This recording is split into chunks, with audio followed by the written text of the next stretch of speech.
Right? Oh, wow, you're really videotaping it? You don't even know what's going on. You're videotaping it? Stupid ass. Drunk ass.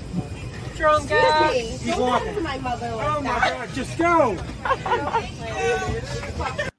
Don't talk to my mother like that. Welcome to Brothers and Booze, Doug. Are you ready to get on the plane yet? I'm hoping to. Like, I don't know with this freaking variant stuff. I'm like a little worried, but like, I'm not worried about people like that. They'll get taken care of. But yeah. Welcome to Brothers and Booze, folks. We're different, man. Not that I don't care about the virus. I'm more worried about them people than the virus at this point. I really am, Doug. I just want you to stay away from me. It's cool. Like, so this lady has successfully turned.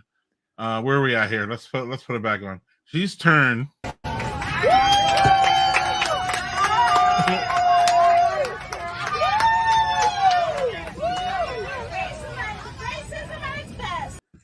Racism at its best, Doug. Like, not racism on the sly, racism at its best. So she's turned anti-mask because that's why she was getting her ass thrown off the plane into race. So now that's where we're at with that. And on that note, Doug, I'm drinking something I had here before, I believe, which is this wonderful Belgian IPA from Youngblood. I'm kind of taking it easy tonight because tomorrow is the great taste of the Midwest. And it's one of the biggest beer fests ever. And it's 5,000 people, which is much less than 550 breweries or something. So, yeah. I can still ditch out though. I don't know. We'll see, man. We got to take these steps, man. Mm-hmm. Yeah, I just don't know when the fucking steps are. Sorry, what you saying? Yeah, just got to be smart as you can be. That's all. Oh no! I didn't mean to. Actually, I got to get rid of her. She's annoying me. Racism, no, Doug. Mass is racism. Like this is how it's evolved. It's like the mask thing is like a variant of its own. Like now there's variants of the different nuances of why we don't want to wear masks. I don't have anything to say. That lady is a freaking knucklehead. That's what I got to say about that. So she got kicked off a plane, JHG, and then she screamed racism as a white woman. So. Yeah, says that this is racism at its finest. So. And then the best was the daughter, like, don't talk to my mother like that. Hey, your mother's an asshole. So yeah, people are gonna talk to her like that. So yeah. I like how everybody claps too. They're like, "Yay, get off!" Mm-hmm. Be gone. So, anyway, what do you have in your glass? So I'm gonna have a theme tonight. My theme is gonna be big flavors, and you'll understand why. So I'm starting off with it's a West Gosa East. So it's a collaboration between 42 North and Aurora Brew Works. Wait till you hear what's in this Gosa. Pineapple, blackberry, banana, coconut, tangerine, key lime, blood orange, and Caracara orange. All in one beer. Is that even a beer? I don't know, but we're going to find out, aren't we? And the problem is it's a Gosa, so like I'm gonna go, okay, Gosa, great, I'm gonna try it. And then I picked it up and I read the side and I'm like, holy shit, that's a lot of stuff. Right, we're gonna have to go over that. First time watching. Hello, hey, Christine, welcome. Hey, Christine, yes, welcome. Welcome. Get ready for the shit show. Right. It's a fruit salad. Yeah, it doesn't even have like a distinct color. Like it's interesting because there's so much going on in there as far as the different fruits. Like, and the head just went like completely gone. Smells a bit more like a sour than a Gosa. Yeah, it did sound like a fruit salad, and it is. God goes wild. Daniel. Boo with the Gosa. So this tastes more like a sour than a Gosa. I don't get any of the salt, hardly any of the salt elements on the very end. The fruits are just fighting with each other in this. Like it's just so much different stuff going on. Like it's hard to identify what's what in it. Like to be quite honest, it's okay. Like it, like I said, tastes more like a sour. So, hello, Steve. Welcome. Hey, Steve. Welcome. And yeah, how many people are going to be? Yeah, how many people are going to get to just the heckle Stubbs? So Yeah, that's going to be great too. Yeah. So that sounded good. yeah. It's good. And I have to be honest. I did brush my teeth right before the show, which probably wasn't the best idea. Because sometimes I forget to after the show for some reason. I don't know why. Maybe it's all the beer, but yeah, it just feels like there's so much going on. So yeah, it's not bad. Don't get me wrong. It's just not be something like I would seek out again. Maybe. Right. What about In-N-Out Burger? Did you ever have that? I have never had In-N-Out Burger. Okay, Never. Hold on.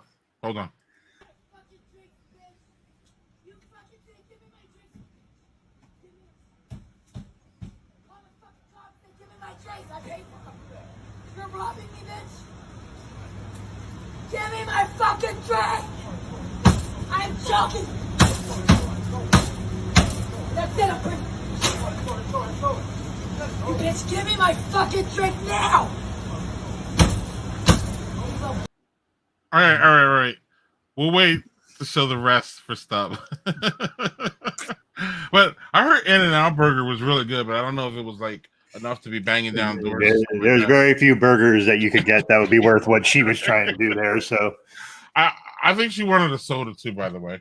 But anyway, Doug. So we have a fantastic guest. And apparently he's brought a lot of his friends. Which is good. He is a beer guy. He is a bourbon guy. He can hang out with the wine guys. His best boy is a wine guy. We've had Kern on a lot of times. I love to tell the story before he gets on. It's how I met him at the Beer Bloggers Conference, and it was like 8:00 in the morning, and we're just shuffling in the place. You know how what is it? The opening session. Yeah. Blah blah blah blah blah. Right.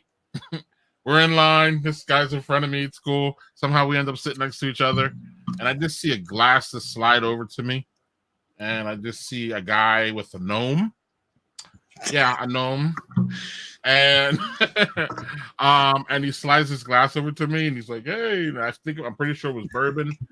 And I took the shot of bourbon at like 8:30 in the morning, and the rest is history. So, yeah. Look at Cindy. Right. Look at this. Hi, Cindy. How you doing?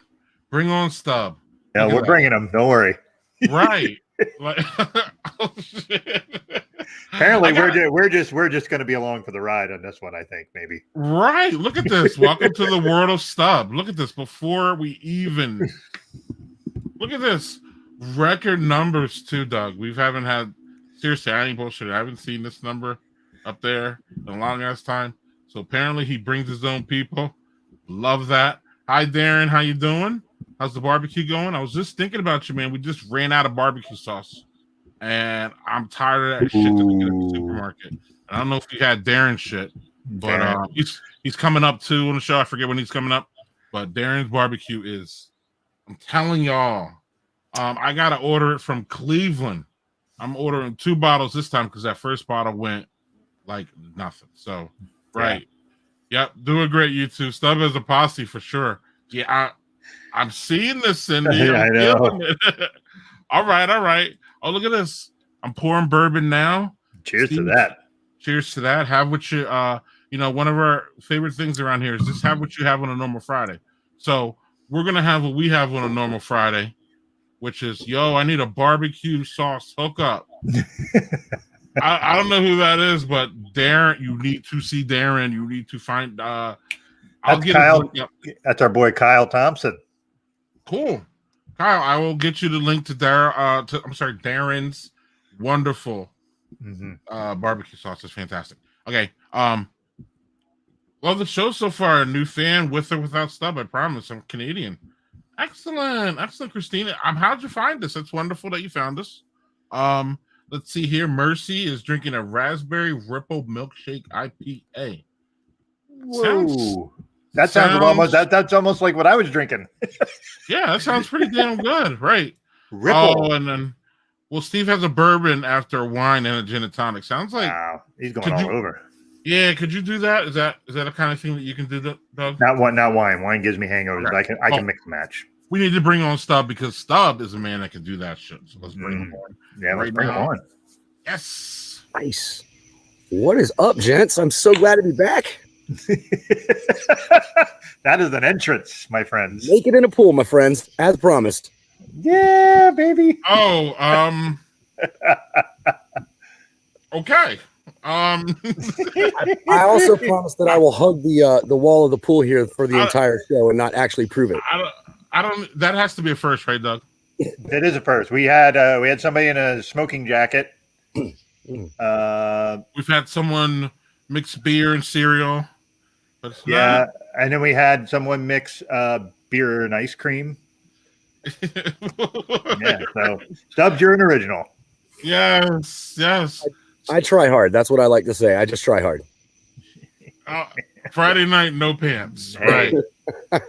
I just saw something earlier there. I was mindlessly doing that shit in TikTok, and some person said, "Nothing ever good starts when you put on pants." It's like, what a line. That's perfect. That's actually a good line. That's a great line. Yeah. You actually learned something from TikTok. Is that what I heard? No, generally I don't. I watch dumb shit in there because I don't want to go into educational TikTok. I listen to a million educational podcasts and shit like that. I don't want to be learning more stuff. So nice. So, yeah. What's in your glass? Yeah, I was gonna say. So I just got back from you were talking about the beer bloggers conference in which we met Greg, and I just got back from the wine version of that. It's now called the Wine Media Conference in Oregon this week. So I thought I would go thematic a little bit this week as well. And I have 3 bombers that I've been holding on to for a while. So the first one I'm opening is the Dissident from Deschutes. Oh. And this is ale brewed with Oregon Marionberries, which is the state berry of Oregon. So figured I'd pop this bad boy open and give her a go. What a Nationals hat. Where's Stubbs at? I'm actually in Central Virginia now. I live outside of Washington, D.C. in Alexandria currently. And Nationals are actually my second team because I grew up as a Rangers fan outside of Dallas. But if you're going to root for crappy teams, just pick the one closest to home, I guess, you know? Gotcha. You and JSG are neighbors. Yeah, he's right around there too. Oh, nice. So what's going on with that one? This is super tart. I can't wait to get back to talk about this In-N-Out thing because I had an argument with some friends while we were there about a regional chain in Oregon and Washington called Burgerville, and they do seasonal shakes. And it wasn't Marionberry season for their shakes this year, but man, this beer is sour. I mean, this drinks like a full-on sour ale. It's tasty. It's not normally going to be my go-to, the sours in general, but this is a nice beer. I actually picked this one up in the Roanoke, Virginia tasting room they have in downtown Roanoke. I go there every time I visit Roanoke and hang out with the crew there. So I always pick up the cool stuff they have. So yeah, this is a tasty start to the night. Nice. Okay. I'm asking you shall receive. Give me my drink now! My son is choking! Oh my. Give me my fucking drink, bitch!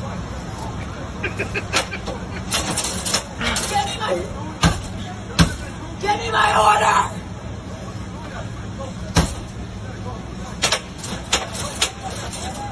Fucking bitch! Fucking punk! I'm gonna get your fucking ass. I'm gonna get your fucking garbage. I'm gonna fucking kill you if just watch. So many thoughts, man. Over some In-N-Out. All right, number 1, I'm guessing she ordered her burger animal style. That's just a guess. Number 2, all of that, and she jumps into a caddy. That's what really freaks me out on that. Yeah. What do you have to? What does she do that you have to be punching the door, Doug? Nothing for me. I can't envision a space in which I would be punching a door at a fast food joint. Stub, have you seen any of these freakouts? I've seen some of them. I've not seen this one at all. That is crazy. I mean, I'm sorry. In real life, like, have you in seen real life, craziness going? not to that degree, I will say. yeah, not near to that degree in real life. Oh, look. See, Mercy says that's a standard Saturday night video in Liverpool, UK. All right, wait till the match tomorrow. Right, especially after you guys play some soccer. Y'all really crazy about your soccer, and I'm not even. I don't say it in a judgmental way because we're Americans and we're crazy about all kinds of crazy shit. So this isn't a judgmental thing. It's just more of like an observation. And y'all crazy about your soccer. So is that more terrifying if that person had a British accent? Oh No, no, I say no. I think it'd be funnier. And if you're gonna go UK, I think maybe it'd be more terrifying if it were Scottish specifically, right? Ooh, yeah. Yes. Scottish people are super nice, but man, when they're mad, that's not a good thing for you. And even when they're not mad, sometimes they sound very angry. With the not as angry as Germans, but yeah. Well, that's true. That language just sounds aggressive. So yeah. So yeah, Stubb, how as a person who again, we found each other at a conference, and from what I know, you and I hit the conferences kind of hard. I'm really, and I hit the dad cycle, and I hit beer and all that, and you hit really more of the beverage area. So how did you get through this pandemic where they told you to sit your ass home and get all your alcohol curbside? Man, I cried a lot and drank a little bit more than I normally do.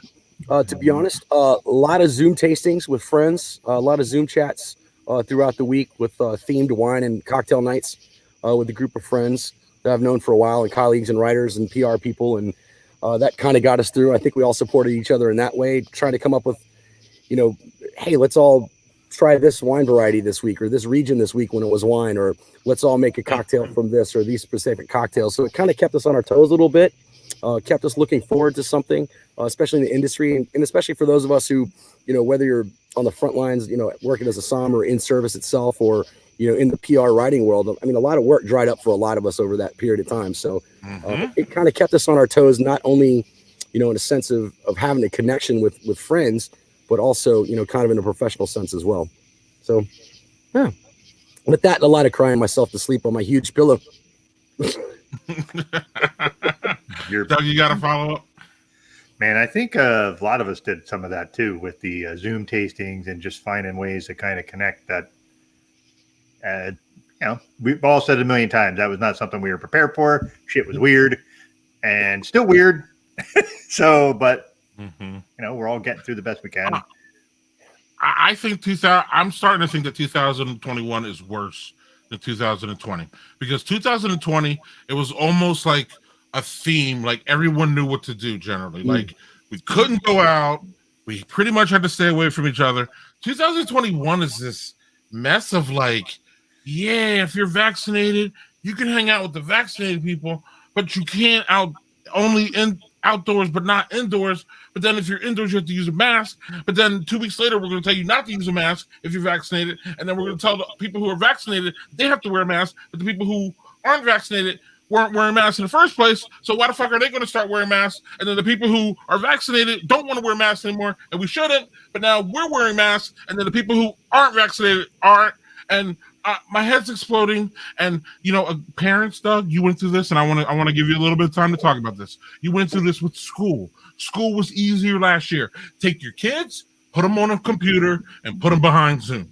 This year, it's I don't know if I can. You got to force your kids to go. Mask, no mask. I don't care if it's like, I don't care the Delta virus. Your kids need to go. I don't want my kids to go. Then you got ladies like this. You can call it whatever you want, but I am here to tell you, you will pay for your actions.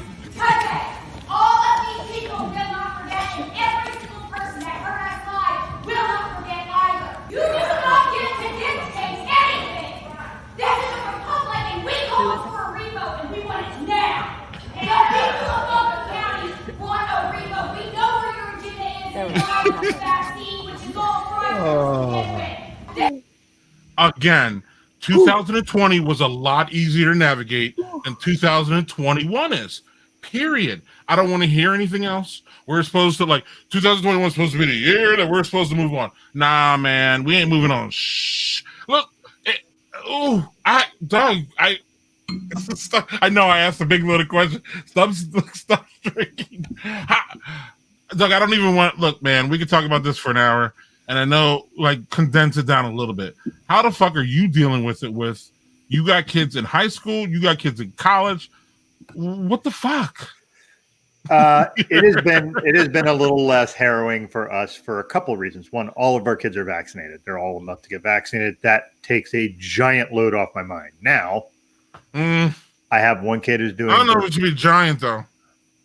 Versus unvaccinated, unable to get vaccinated. Like people who have kids who can't get vaccinated because they're not old enough. Okay. That's what I'm talking about. That would terrify me. Like literally would terrify me.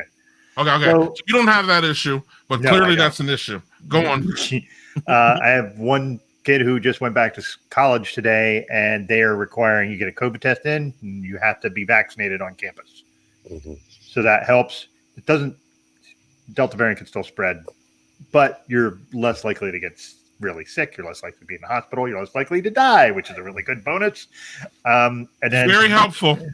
Yeah, so we have two kids that are going. We have two kids that are going to public high school, and one kid is going to an online charter school. So that's not a concern for him at all.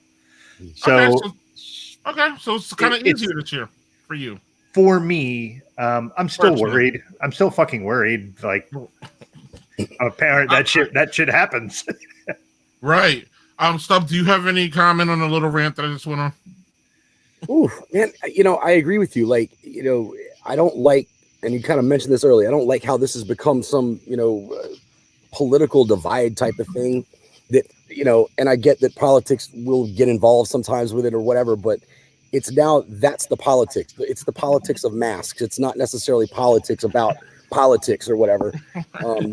And once again, I feel like those of us, regardless of political leanings or whatever, I think for the most part, we all kind of did what we were told because we're in this together, right? We want to get through this. So wear a mask, don't go out, work from home, have your kids working, at your feet while you're trying to work from home, going to school. I mean, it was a shit show for everybody and a tough thing. And I feel like when you're, kind of doing what the prevailing advice is from the authorities, and then you do that thing and then people want to yell at you because somehow they become experts on things overnight and telling you why you shouldn't do the thing that you're actually being asked to do by the authorities that they wanted to follow 6 months ago anyway.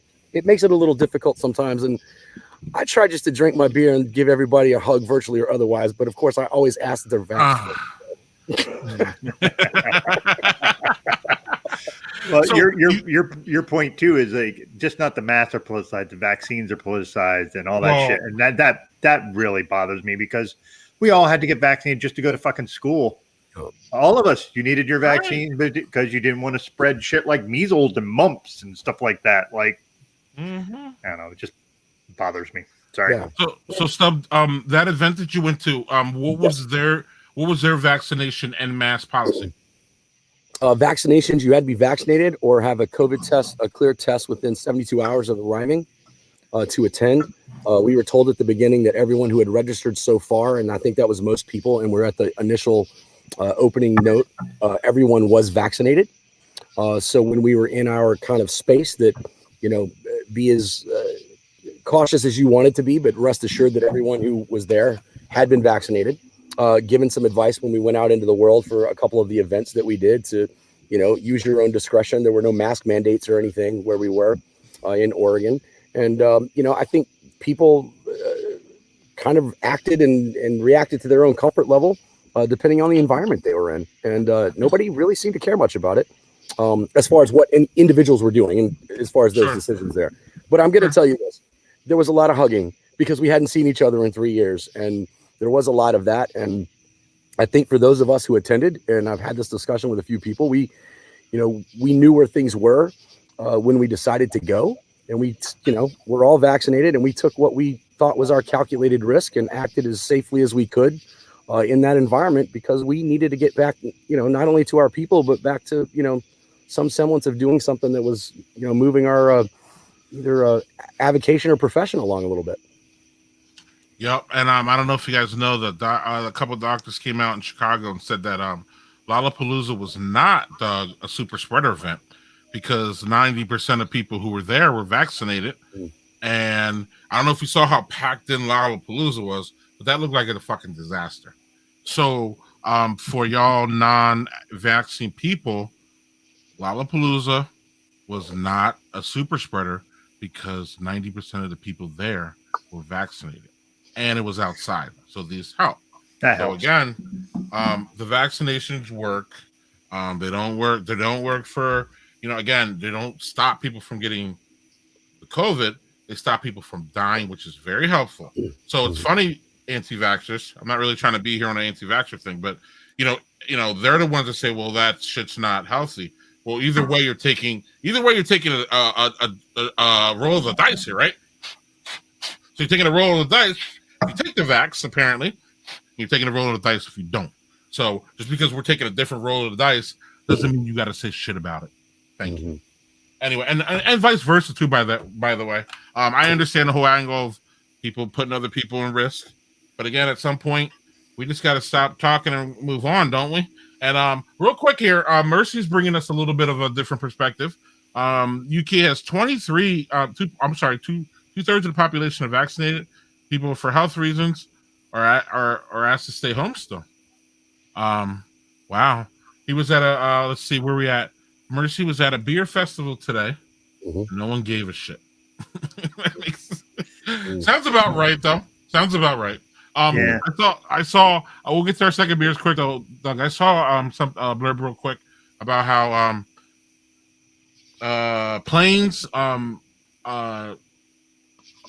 traffic on planes has been down not from like pre-pandemic, from just rebounding now.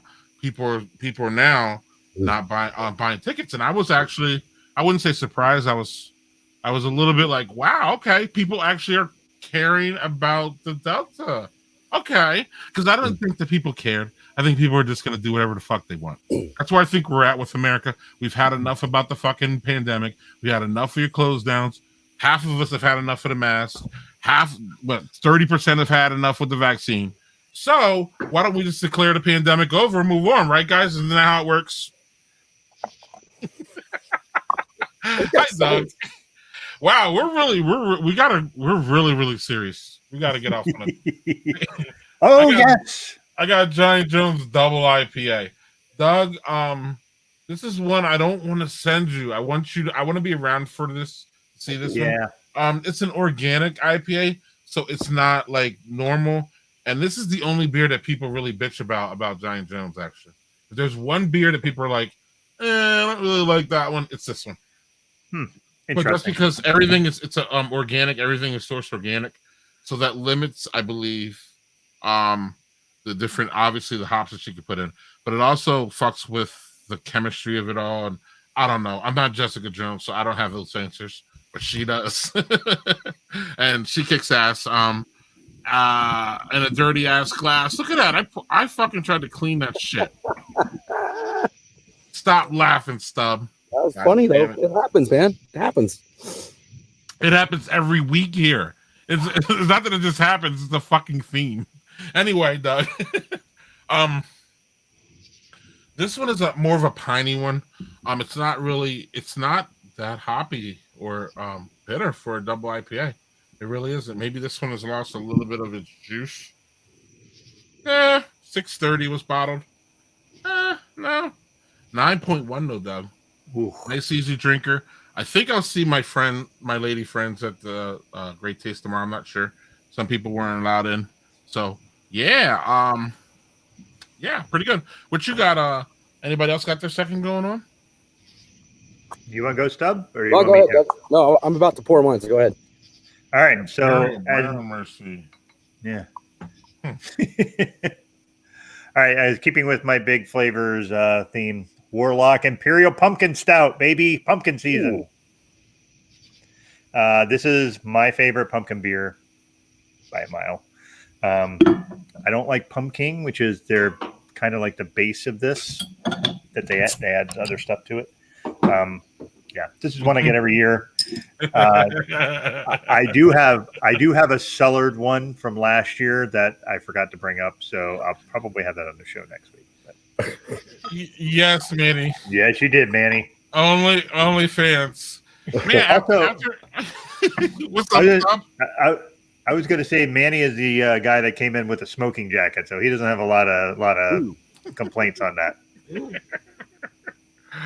Now we're gonna make Manny one up Stub. I don't know how we're gonna do it, but Manny's the type of guy that will try to one up Stub. Right. Manny, Stub is in the pool. Naked. Just him.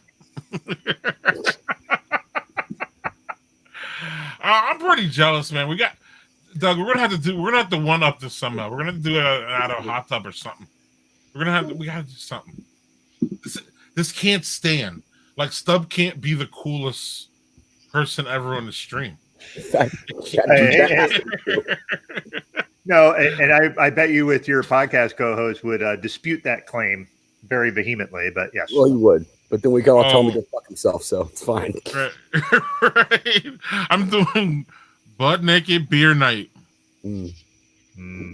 on this stream. Yeah. All right. Right. Moving on from that idea.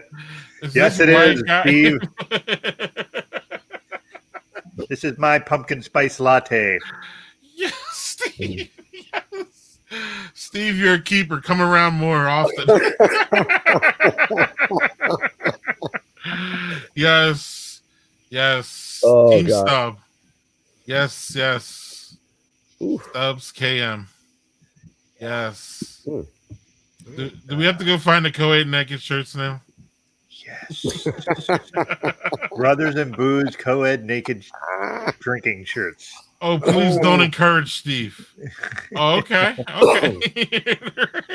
Good advice, but even if you do, you're going to laugh your ass off, I promise.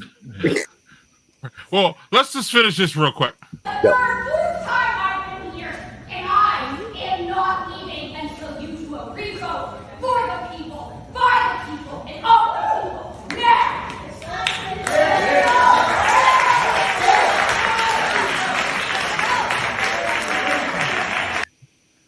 Now!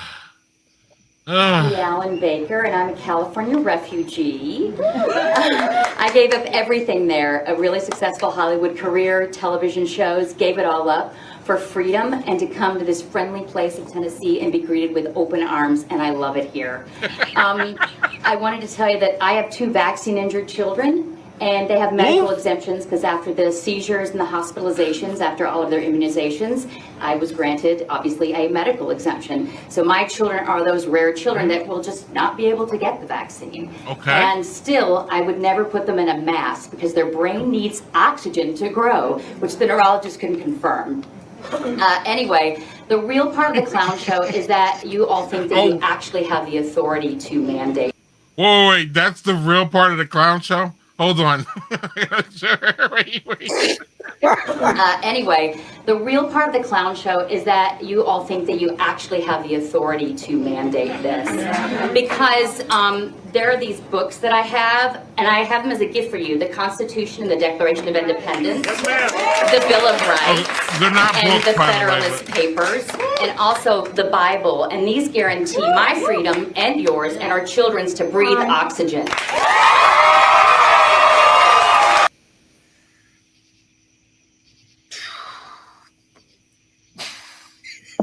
All right, Stubbs, you first. Fuck me. Wow. So the woman before, what really got me is her comprehension of the concept of Republican government, like an actual republic. That was really good, that we can just all of a sudden say, fuck you, and take somebody out of office. That's hilarious.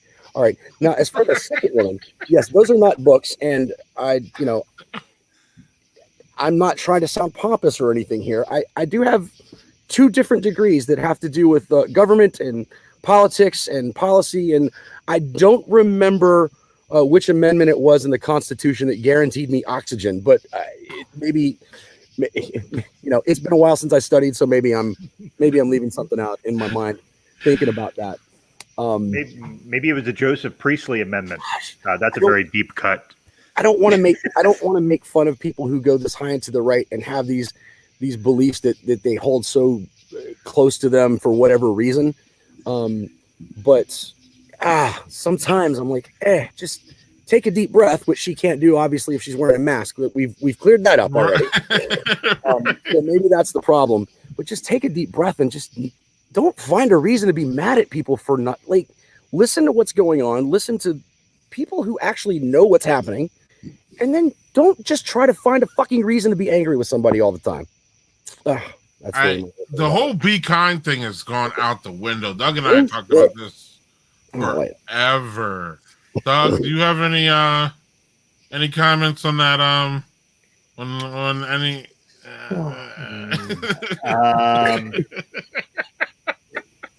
I think what bothers me most about that is just the roaring applause that comes after that. Like, and what do they think? Like, when did we start losing our faith in science? I guess listen, science is not a thing that goes, you're this and this is how it is and blah. Science evolves, which is why we started off thinking, wipe every goddamn thing you pick up out in the supermarket when you get home, because we don't know if it and then you learn it doesn't transfer that way. And then you learn, okay, well, these masks you should mask inside. When you're outside, it's less transferable. Everything, as you learn more about things, that's how fucking science works. Like, it's not an immutable thing. It's not like this is what it is and blah blah. Right. Like, that's not how it works. And that's the problem is, we as a society like to think that give me a definitive answer and I don't want to have to think. Right. And didn't we all go through the Pluto thing where Pluto's a planet and Pluto's not? Didn't we understand all that? Come on, this is break it down to like a little bit. Right. Why are people like this being given a platform in political time? Mercy, my answer is America. That's all I really got for you. We have a system where people can go and just really go off, and we apparently have a system too where people can storm our Capitol and try to override our elections too. We also have that too, by the way. I just want to keep it clean, but that man, it is a serious show tonight. It's a serious ass show tonight. What the hell? Maybe I should have worn my ascot and smoking jacket instead of being naked in the pool. And then drank like this. Maybe got in my pipe. Right. But so the problem is, Doug and Stubbs, you've seen this just stream a long time enough. I go and look for these videos and I try to look for fun ones. I try to open a show with a fun one. It just wasn't happening this week. Every single clip freak out is in an airport, at a school board meeting, or in McDonald's. People are just flipping out about these fucking masks and this fucking vaccine.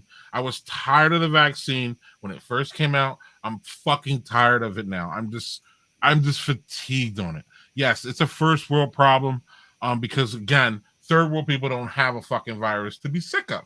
Mm-hmm. But I'm just sick of the way we rolled it out, the way we've messaged it, the way people have accepted it. The people running around screaming that they got a fucking vaccine 2 days after. Fantastic, wonderful. I mean, it's just the whole thing. It's just, Doug, it's just, now what's going to happen now when we need a booster? What's going to fucking happen now, Doug? Now people got to go and get another fucking shot, Doug. The world's going to end and they might have to wear a mask to go do it. Hey, they've already announced that people who are really severely immunocompromised who have been vaccinated probably need a booster. Isn't this all better than dying? Isn't this all better than dying? Yes. Is it all better than being on a ventilator? Also, I want to respond to Patrick. I'm very specific about the ladies I let drink naked in the pool with me. Yes. Yeah. Wish you were here. Right, though. You know who you are. Right. She needs to go drink a beer naked in the pool. If more people drank beer naked in the pool, Doug, it'd be a better place to live. Patrick's onto something. Y'all can make fun of him, but I don't know. That could be a platform to run. Oh, I'm not making fun of Patrick on that at all. Yeah. I'm the naked in the pool party. Who was the dude who ran a couple years ago, the Rent's Too Damn Hot party? I'm gonna be the naked in the pool party. Yes, the naked in the pool party. Rent's too high, right? There's that guy. There's a rent too high, and then they had remember the one guy who ran. His name was Berman Supreme. Berman Supreme. I'm telling you, Stubbs. Do you remember that one? I do. Berman Supreme. Okay. And look it up. And then D's nuts, right? That was one. That was a write-in candidate, I believe. Hey, man. We can laugh all we want. We're the country that elected Donald Trump. We're part of our country elected Jesse Ventura. Remember all this? Yeah. Hey, we crazy. We could be dissidents at times. Yeah. Oh. Okay. Terrible. I'm sorry. Okay. Getting naked, no pool. All right, Steve, you keep that. We're good with the right. We're lucky he get going. Well, we can get him on the live stream if we want. I mean, what the hell? I mean, Wow. I'd like to not have our video taken down for content. Oh, all right. Well, I guess it's time to do this.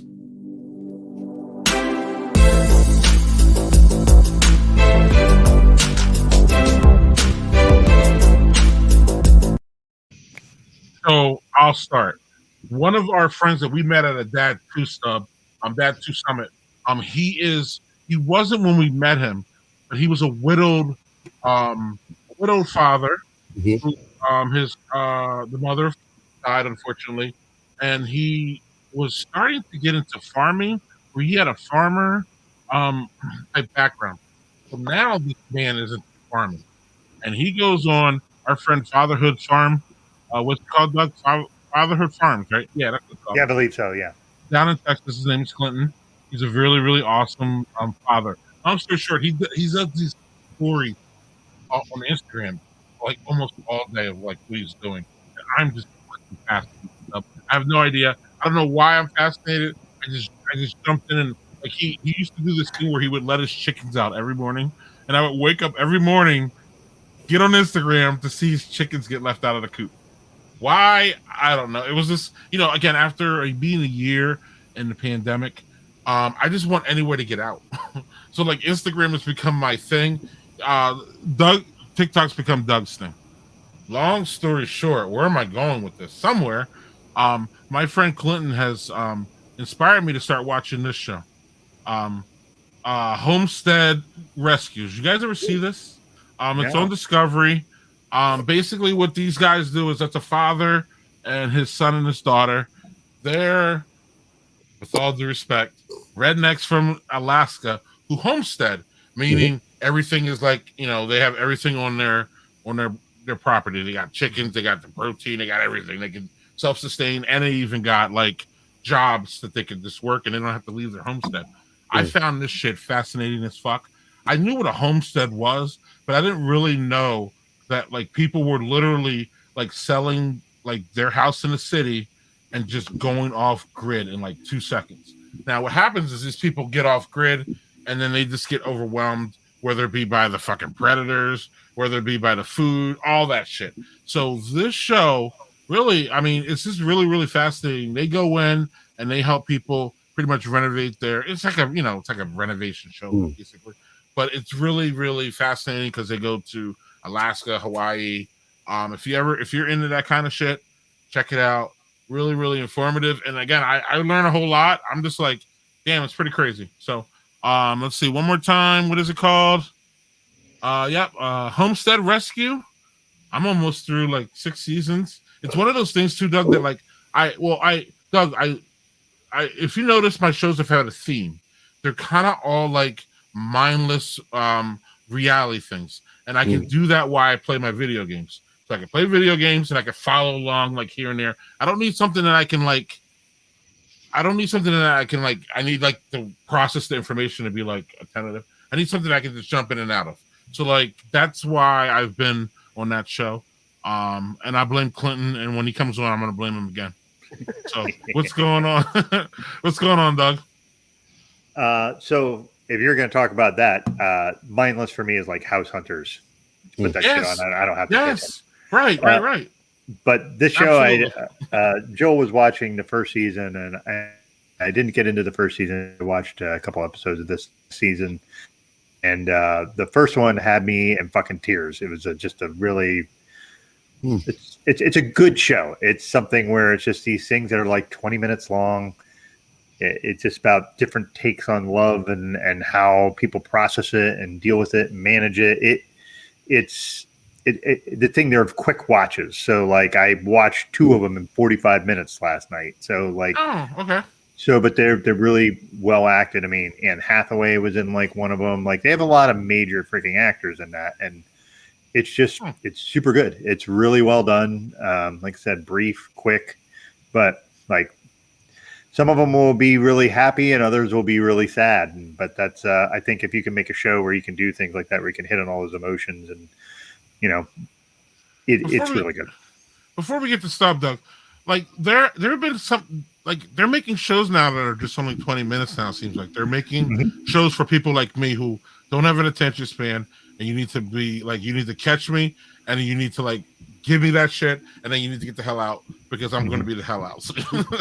So I really have, yeah. So that's interesting. That's cool, man. I think the harbinger of that was Fleabag. If any of you guys saw that, which was like 2 seasons, and they were like 3 episodes each season, and then that was the end of the show. Yeah, and I grew up on like Alfred Hitchcock and Twilight Zone, so I like that little short format, short story. It creeps you out, and then you're done with it. Mm-hmm. What's up, Stubbs? Got a show? Man, I do. I'll say one when I want. Mindless, and I say mindless because I've seen, I think, every episode of it now. I watch Impractical Jokers a lot. Like, I just turn it on. I love the idea of these middle-aged guys who've known each other their whole lives, just acting like assholes and jackasses together and enjoying it and making a living. But I think it comes off as sweet most of the time, even when they do some of the most horrible shit to each other. Now, my favorite show I discovered over the pandemic thing was on Apple, and it's Ted Lasso. And I've not started the 2nd season yet. Ted Lasso, it's one of the best TV shows I think has been put on in ever, to be honest with you, with Jason Sudeikis. If you haven't watched it, the mid-level college football coach who gets picked up by a professional soccer team in London to take over as manager.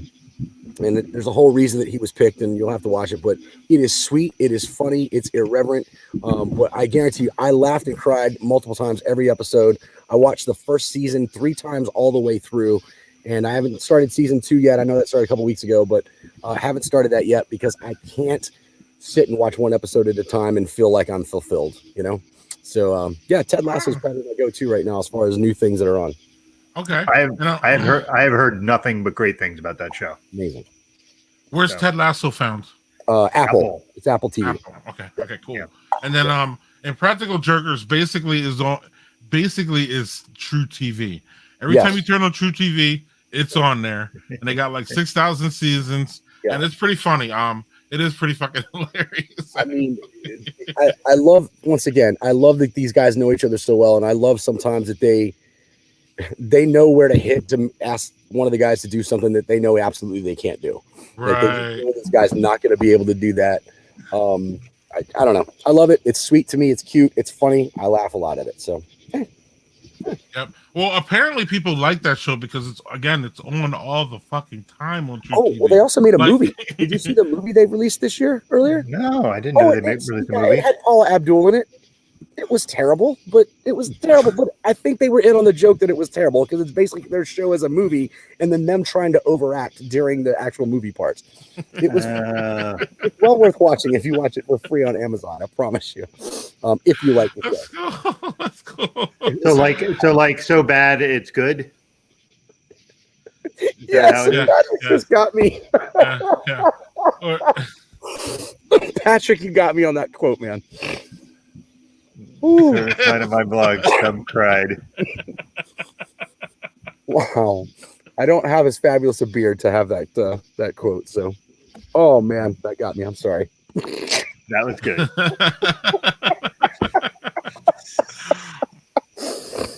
All right, so wow, really good.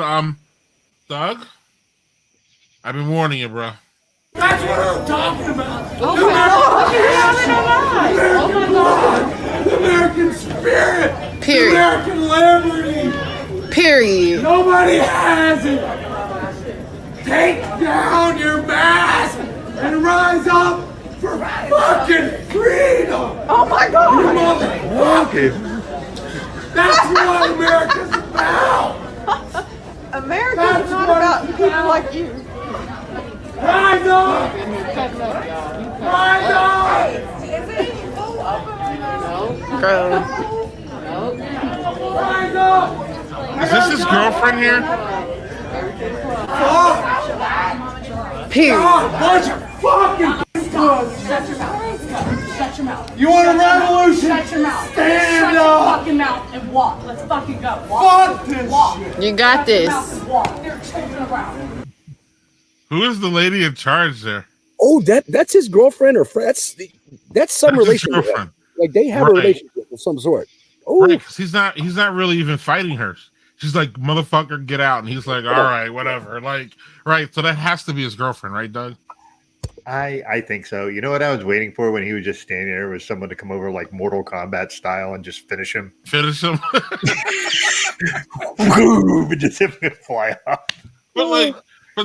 Back to the kindness. Like, come on. Nobody wants to be at an airport. Nobody. You're not at an airport because you want to be there. You're at an airport because you want to be somewhere else. Mm-hmm. You know what I'm saying? Like, And, nobody wants. So be kind, motherfucker. Nobody wants you screaming. No one wants to hear your shit, especially at an airport. Nobody wants to hear your shit. The narrator says it's just ridiculous. Like, go on, Doug. Sorry. I was just going to make the point that I think we made this point in the show before that like masking and like if you're over in like Japan, that's like a normal thing. Like if people are sick, they put masks on because the culture says if you're able to help other people not get sick, that's what you do. That's part of being in that society. And going forward, like as soon as we got where the Delta variant wasn't out and I was vaccinated and I went out a couple times where I didn't wear a mask and then I got a cold like immediately. And I was like, oh, okay, well, guess what? I'm going to be masking up everywhere. Like it wasn't like I was running around supermarkets or anything like that. I just meant like, you know, if I had to run in real quick to grab takeout or something like that, I just was like, okay, well, I'm just going in. I got a cold like right away. And I think I want people to be able to like, oh, you're wearing a mask? Great. Good on you. That doesn't affect me anyway at all. Mm-hmm. But that's where we should be. Like everybody should be at their comfort level. Not everybody. Unmask or unvax folks. Yeah, sorry. I still have issues with you. But I mean, like if you are vax and you're comfortable not wearing a mask, you know, the problem is I don't know if you're vaccinated or not. Mm-hmm. That's where the issue runs in because we have too many people who will lie about that. And yeah, I don't know. I think going forward, if you see somebody 2 years from now and there's no COVID or whatever, and they're in a store and they have a mask on, hey, you go with your bad self. I might be doing that myself in the winter. Like, fuck it. Who cares? I don't understand how it's any different than wearing sunglasses in the store. No, it's an accoutrement. So, same thing, Doug. I heard nothing but good about Ted Lasso. Patrick is going to start it tonight. So. Nice. Excellent. He needed an occasion to drink Anderson Valley Brewing salted caramel porter. That sounds wonderful. Ooh, that sounds awesome. Yeah, I've had that. Yes. It is awesome. I've had it. That is really, really good. Really, so it's not too sweet because that's why I think the caramel the salt balances out that sweetness. Hopefully, yeah, it does, and it's really well balanced, and the porter with the roastiness really works well with it. So yeah, it's been a couple years since I've had that, but when I had it, I remember being really impressed with it. So Steve says I said like wearing sunglasses in a store. Steve says or like wearing pants in the store, or like wearing pants in the pool, right, Stub? Why would you wear pants in a pool? I mean, my theory is why wear pants when you don't have to? Seriously. No. That's me. That's just my theory. I love it. That dude didn't need an airport. He needed a train to Cuckoo Town, Doug. I want to say one other thing about that. I bet their pillow talk is fucking fabulous, right? Between the two of them. I can't even imagine that the post-coital chats they have. Wow. She told his ass to get the fuck out. And I'm glad at least he listened to her. Like, dude. Woo. Like, right. At least you listened to your lady, man. Because he obviously, just from that video, completely outkicked his coverage. Let's be honest here. So, right. Yeah, you listen to her, and maybe your life's gonna be better, brother. All I'm saying. True, Stub. True. Oh, guess what would they do when they go into the bedroom? She tells them to put on the Bane mask. Let's go. Yeah. Then he doesn't have a problem with masks after that, does he? I see what you did there, Doug. See? Right. Are we on to our third? Are we gonna have a third, Doug? Yeah, I'm ready whenever you are, because I got a big one coming. So I don't know how big I'm going tonight. I got a brew fest tomorrow. Ooh. Doug, you? yeah, I don't have one of those. So All right, so let's go. all right, so I'm gonna grab one from Omnipolo. This freaking thing that looks like the Illuminati on a can. That looks like a Cubert expert level that we never got to as kids, right? Yeah, doesn't it though? Yeah, pretty cool. Or marble madness, like Ooh, yes. Or I'm feeling Tron. That's a good one too. Tron. Good possibility too. So, and again, keeping with the theme of big flavors, this is a double almond, double chocolate, double coffee imperial stout.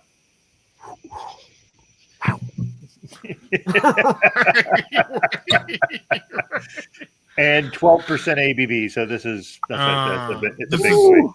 This is Doug's big flavor night. We got it. I got it, Doug. And I'm breaking out the sexy glass, Greg. So Sexiness. We got the sexiness in the pool. oh my god! did Now you we see have that the pour out? sexiness. We got the sexiness in the pool, and then we got the sexy glass over here, and we have the Pouring out like completely not oil. sexy here. Is So that 10W30 you're pouring, Doug? That's awesome. Look at that Oh my thing. god! Look how dark that is. Oh my word! that's what she said. Yes, she did.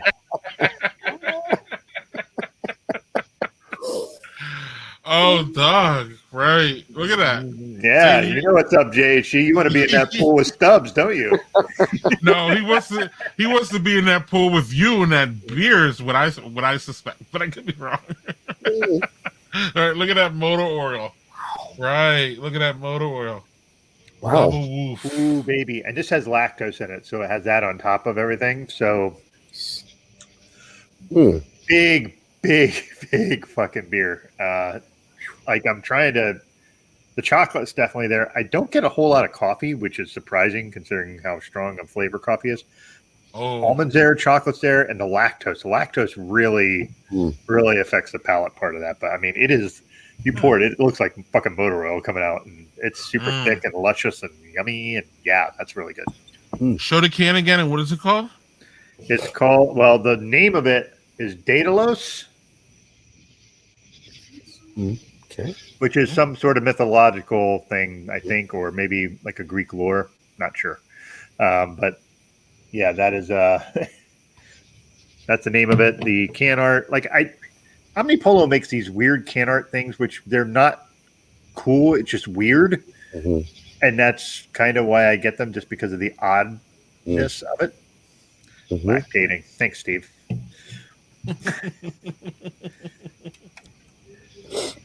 Oh, excellent. Icarus's Wow. daddy. Oh, good one. Icarus's father. Oh, no You guys are shit. killing me. Oh, yeah. That's Nice. right. Oh, what is that? Greek mythology? And then frickin' Daniel Fisher said it at almost the same time. Of course, Daniel Fisher would know that. That man knows every fucking thing. You already Danny, know. I have to. Hey, just to shout out Daniel, if you're hearing this, have you ever tried to get on Jeopardy? Because holy shit, man, you. Fuck Jeopardy. Go yeah, on now. yeah, but you know what I mean. That guy No, knows. we do. But yeah, but that's really, really thick and good. Nice. That's what you said. Well, but you, Stubbs, what do you have? So I opened the second one. I opened the Dissident Reserve Series from 2017. Second. Oh wow. That's a 10%er brewed with cherry and oak. That's a bad boy. I'm going to put a champagne stopper on that for tomorrow to sip a little more casually. And then my third beer, because I'm sticking with Oregon tonight, I've had this Ninkasi Vanilla Otis sitting around for a bit. Oatmeal stout. And, Yeah, that's a good brewery. Yeah, and having spent time in Eugene, we were there for wine, so I didn't get to visit the brewery while I was there. But I'll tell you, everywhere we went, I ordered an Ninkasi that was fresh from the brewery out of the keg, and it was amazing.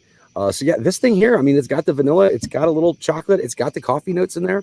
Only 7%, not near as thick as Doug's, but I hear that's genetics, so I don't know what to say about that. But this is a tasty beer, and I was a little worried about opening it in 90-degree weather in the pool, but it's actually drinking, a lot lighter than it looks or you would think it would be. So yeah, it's a good one. Yeah, that's the thing is like I tend to drink really heavy beers, and even in the summer, and sometimes that stuff just doesn't hit right when it's really hot. But I'm glad that worked out for you. So, Stubb, real quick, you said Yes. something, and I want more clarification. Sure. And I want to see if it's a tip that we can all talk about. All So, right. you said that you're going to take what a wine stopper and put it in that beer and hold it for a day. What do you Yeah, sometimes depending on beer, expound on that? I'm gonna try to go find like I know I have a champagne stopper, and if I can get it to, I can cut the wax off and get it to hold over there. It'll hold the carbonation in there like a champagne stopper would for champagne. Okay. So a lot of times if I want to taste something, you know, like in a bomber like this, it's 10.5%. I know I'm not going to drink all this by myself. Right. Most of the time I'm lying. Most of the time I will drink it all by myself. But if I do want to save some for later, you know, to let someone else taste or to say, you know, I shouldn't have opened that 10.5%er after 7 beers and a bourbon before. Yeah. So a lot of champagne stoppers you can get to fit over the openings of a beer. So so I noticed because I has observation skills that that's a big ass beer, meaning it's a so does that work with big ass beers, meaning sometimes those carbonation levels aren't, you don't need them to be high carbonated, you know what I mean? So you can maybe do that. Is that also so? True. It works for better size. It works for better styles. But it will keep whatever. I mean, you're gonna have carbonation in your beer, right? For the most part, so it'll hold what's in there. So if you let it sit overnight, it's not going to lose that and taste flat the next day. So okay, so it works for at least 24 hours. Here, I'm just going to guzzle this thing. How long will that work though for? Like 24 hours, or can you stretch it? For beer, for me, I've found it's about a day, maybe a day and a half total for beer. Champagne. It's also going to depend on how full the bottle is, whether it's champagne or beer. It's going to depend on the bottle. Gotcha. Like how much is actually in the bottle left. That's a really cool tip, though. And so because sometimes, again, let's just be real. Especially me. Let's just keep it real. Like, you know, sometimes it's not about the buzz for me. Sometimes it's about tasting. And sometimes I really want to taste that beer, but I'm going to end up buzzed and it's late, or I just want even a little sip. And then if I know I'm going to wait till tomorrow to finish it, that's a really good tip, Stubb. Thanks for bringing that. I never even thought about that. Yeah, me either, and that's a great tip. Right. And you would only know that if you're a wine / bourbon / beer drinker. Yes. And we can blame the wine. Yeah, we'll always blame the wine on Kern because A, he's not here, and B, it's Kern. So we're just going to fucking blame him. Okay. So speaking of that, it's the best segue, unless you have something, Doug. No, let's go. The best segue is, let's talk about one bourbon, one shot, one Chard. Okay, let's do it. Or one bourbon, one beer, one shot. One bourbon, one Chard, one beer. Doug, correct me, Doug. Got it. Get it right. You got it. No, it's cool. Get it right, Doug. Yeah. So, Doug, speak to it, Doug, before we let the man talk about his own podcast. Doug, you speak on it a little bit. So we were both fortunate enough to be on their podcast, and it is a fucking load of fun. It's each Kern and Stubbs picks a playlist, and then you have to pick what fucking drink goes with the song, and you have to put a lot of thought into it. It's really great. Like you think, it's this song. I just throw. No, you need to pick like a specific drink, a cocktail, or a certain kind of wine. I just love the freaking show. So anyway, go ahead, Stubbs. Hopefully I didn't ruin the whole thing there. No, I think you explained it well. Yeah, well, we take turns. Each guest we have on twice. One plays against me, one plays against my co-host Kern. And yeah, we make a drinking game show out of listening to music and busting each other's chops. It's pretty cool. That's really the basis of it. And it is a good time. Yeah. You all need to check it out. The URL has been showing the whole stream. And let's see what your website looks like. So that's where we're at. There it is. Yeah. Yeah. And how long you guys been doing this? Gosh, we're in we're almost 4.5 years now. Kern and I actually met and started working together in 2012 on various projects, and have just kind of on and off worked with each other over the years. And about 4 years ago, I'd had this idea called Vino and Vinyl, where I was going to sit down with an album and drink a bottle of wine with it and talk about it either by myself or with other people. I did a live stream of it a couple times. It just didn't work. I didn't hone that in quite right. It just wasn't, and I don't know if I didn't develop it right, if I just didn't feel it. I don't know. But Kern kind of came to me. He's like, man, I've had this idea for us to do something in a game show. He goes, I like the music. We're both kind of pop culture music geeks as well. And so he jumped in and said, hey, why don't we try this? And I think, you know, it took us a couple of years to really find our voice and kind of our flow with it a little bit. But I think we've got something pretty good now. And we've had some great guests on the show. I mean, obviously the greatest two guests are here on screen with me right now, who've ever been on the show. But no, we've had some great guests from the beer world, the wine world, the spirits world. We've had actors, we've had Hollywood directors, we had best-selling authors. Like, we've been very fortunate for some of the guests we've had on. And you know, I think most people are kind of in on the joke, so to speak, of the show, and play along well. And for those who don't, they're just cannon fodder for Kurt and I to make fun of each other, not necessarily the guests, but just each other. And that gives us a little week. But yeah, honestly, I don't know. I can't off the top of my head think of any bad guests we've had, but because I think the platform lends itself to fun. And even if that's ramped down with some people more than others, but, you know, a lot of people get immediately into it and will banter back the fuck you Stubbs and fuck you Kerns that we like to throw at each other, mostly jokingly and lovingly during the show.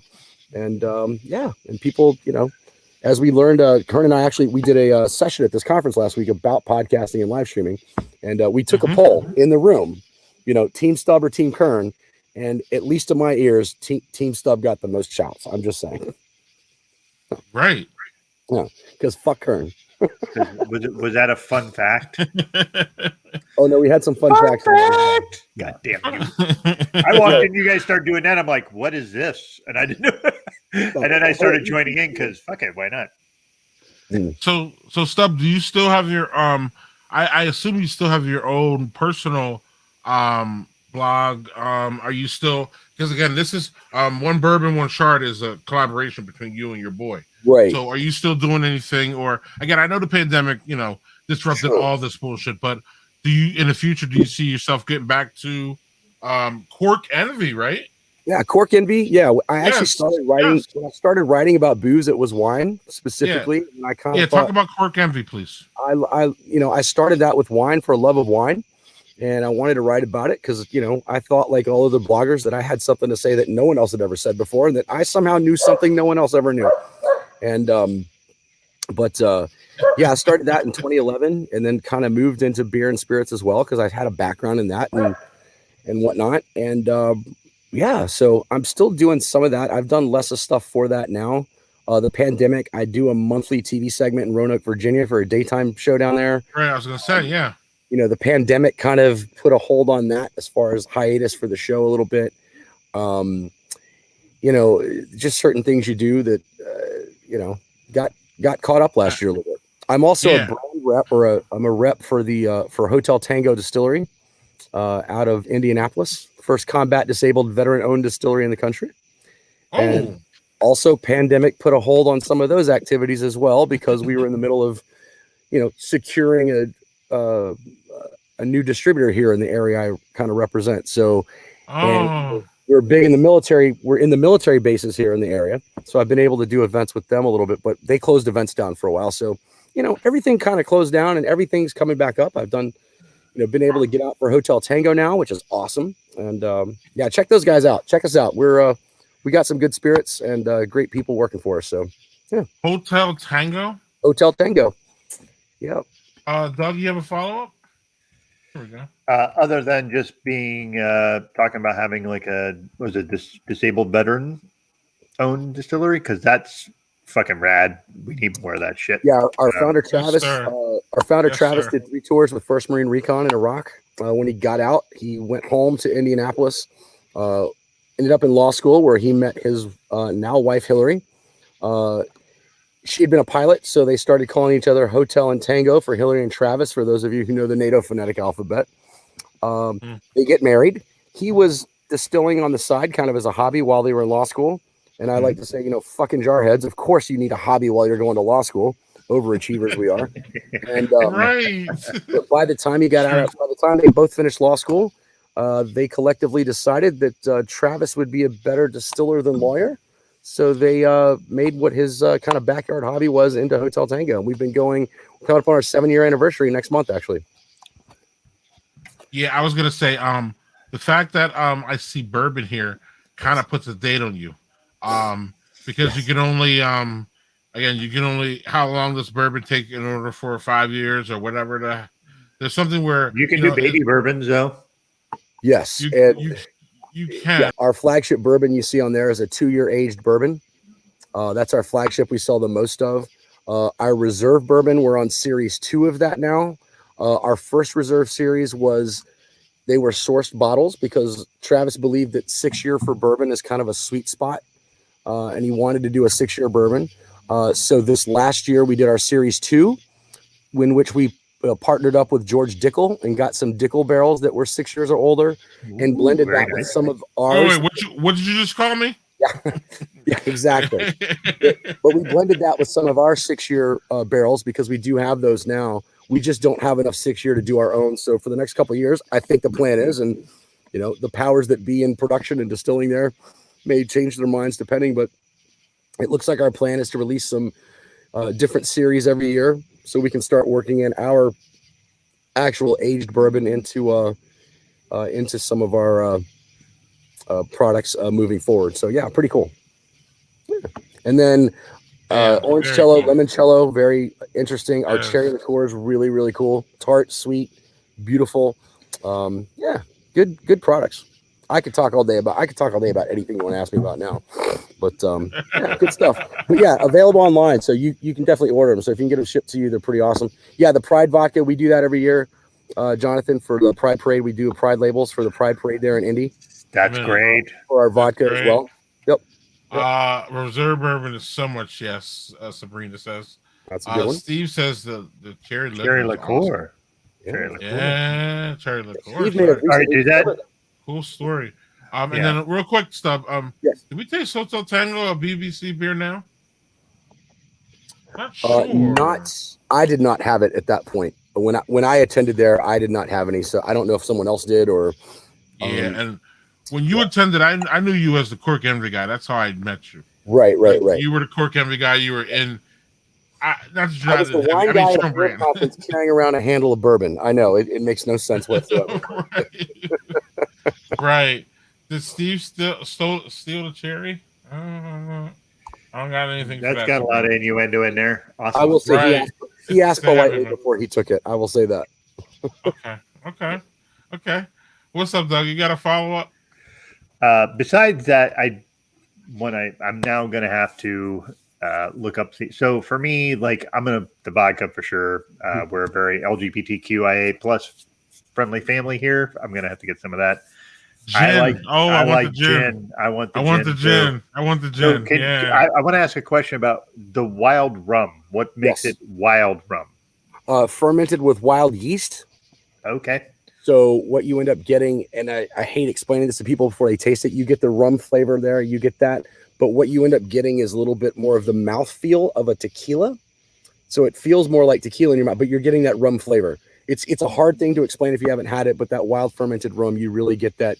You get a little bit of an edge to it that you wouldn't get normally with an unaged clear bourbon or clear rum. Sorry.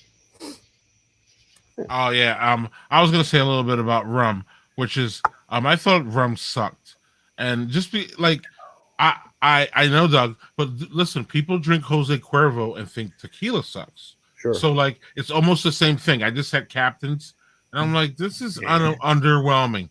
Long story short, our friend Don Hudson, you know him, I'm pretty sure, Doug.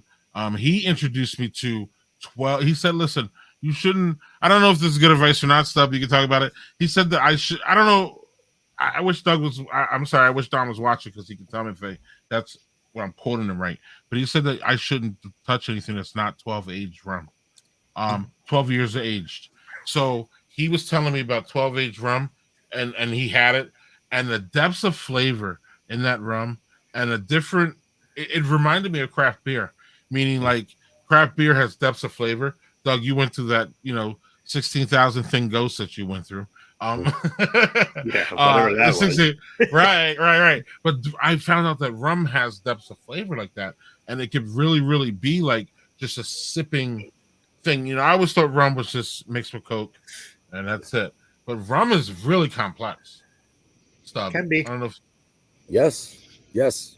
Yeah, and I think a lot, I think in America, I think part of our problem is that we're really branded, meaning brands are really pushed on us.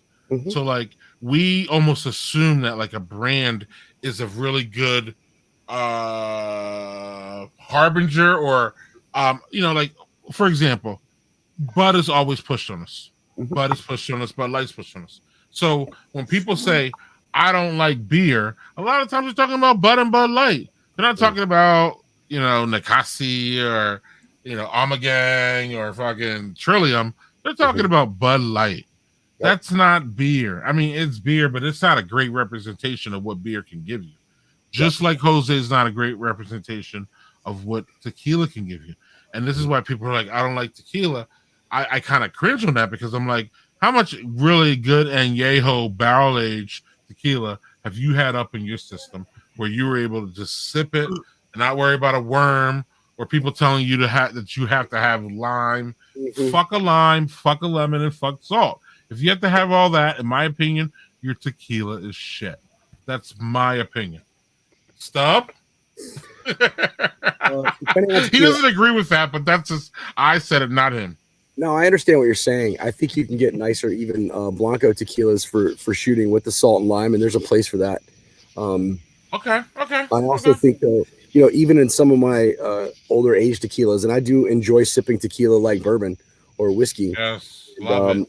I don't mind on some of them, just maybe a little squeeze of lime or like rim the edge with a little lime. It does work well with the flavors that we get out of the tequila. Truth, I think so. I don't mind doing that necessarily, but yes, you don't have to squeeze half a lime in there and add salt and right. Although I gotta put this down. I'm a huge proponent of body shots, though. If everyone's a willing participant, I heartily support body shots. I'm just saying. So I didn't do enough of those. Should I take my shirt off now? Any questions on that? You can call me at 555-555. Klondike 5. Remember that old thing? Videos and photos too. Yes. Right. Well, Stub, you've already got an offer here. Somebody wants your address. Yeah, baby. We're right. Wow. All right. Well, hello. No, but with all seriousness, though, if you guys ever hooked up and got together and had some drinks, I think y'all will get along really good. She's a really great guy. He's a good He'll dude. be on here September 3rd, I believe, Doug. It's coming around soon. Sweet. Yep. Yeah. So, Doug, what's your comment on all this? Yeah. Yeah. So with rum, I am generally, here's the thing. Rum for me is I'm looking to drink for me. So the problem is that because I haven't had good rum, I get shit rum and I mix it with Coke. And then the problem also is that with rum, I have no stopping point. I don't know where to stop. Everything else I drink, vodka sometimes, maybe not so much, but most stuff I know. All right, I'm here. This is the point where I need to stop because I'm drunk enough, or I'm tipsy enough, or I'm where I want to be. Great. Rum, there's no finish line. It's just drink until you fall asleep on the couch. So I am curious to try rum that isn't just dependent on having like a very fizzy, sweet soda in it. I've also tried it with pineapple juice. That's very sweet juice. It's not much different. So yeah, having something that has some complex flavors, I think would be really good.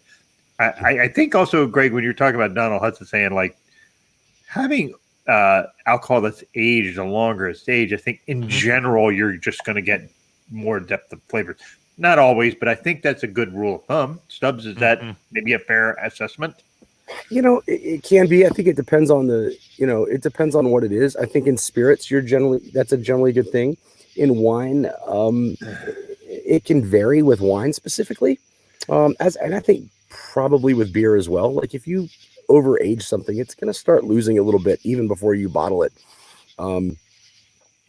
So yeah, I don't know, but yeah, generally you get, especially in spirits though, I think in spirits, you're absolutely right. The longer you age something, the more depth of flavor it's going to get. And depending on how you age it, in what vessel, what type and what size vessel. Yeah, It's good. I liked it. Now, can I say this? Oof, man. Always go for the higher end stuff, man. That's what I've learned about. If you can, yeah, obviously.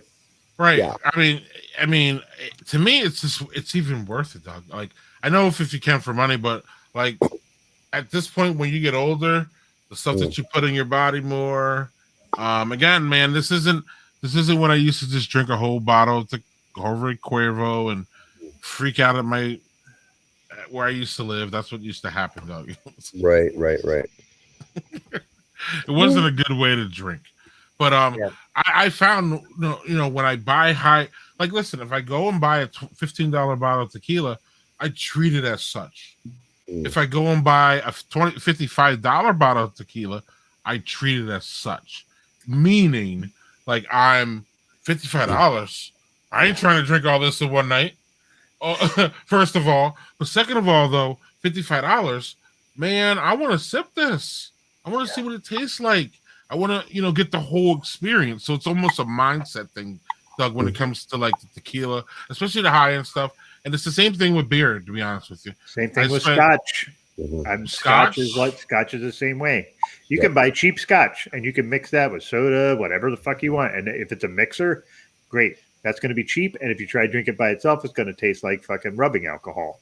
But if you get good Scotch, there's so much care, and bourbon is another thing in that vein where you're going to get so many notes in things that have been aged properly and done in different things. And like, I have, we have, I think, probably 6 or 7 bottles of Scotch over on our shelf, and they're all completely different because it depends on like mood. Like, I swear to you, it does. Doug, the next time I'm at your house, we need to have a Scotch tasting. I don't believe we anything. Dude, we should. We just didn't even have the time, though, man. We didn't have the time. We were only there like a day. We had to go. We need to actually, or if when I come out your way, we're gonna have to do that, right, or something. Or again, I was too offended by your top sheets to have any, Scotch.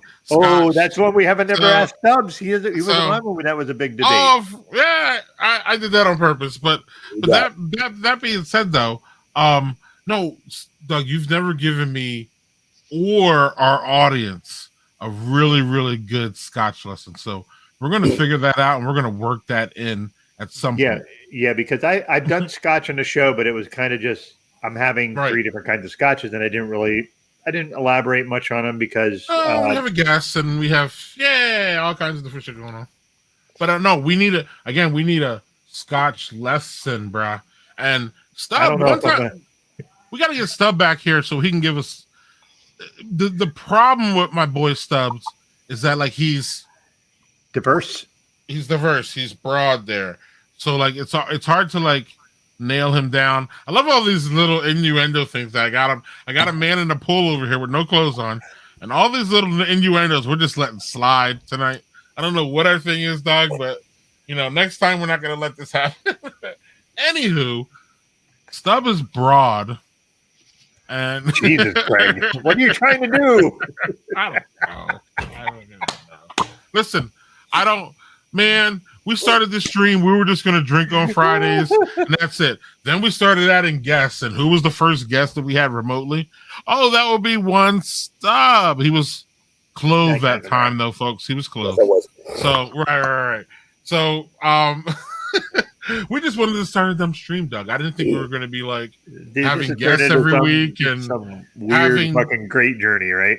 Yeah, having literally. Doug, we're literally up to almost 1,000 views per show on all platforms. I don't know if you know that every week.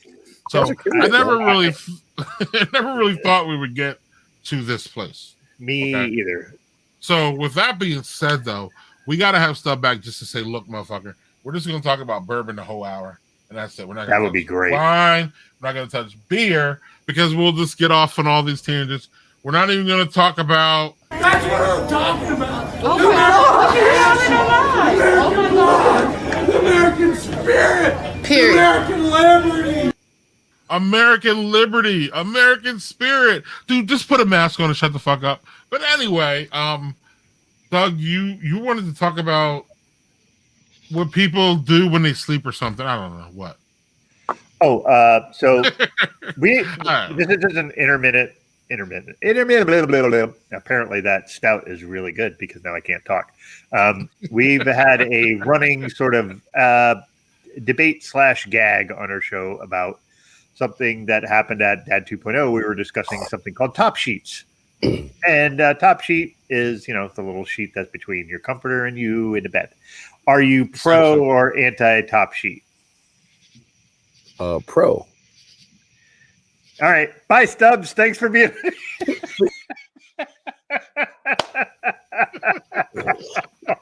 I know you guys have debated this, and I don't really understand it. If you have the top sheet, you have the option of the sheet and the comforter, or just the sheet, depending on the temperature you appear to be at that point.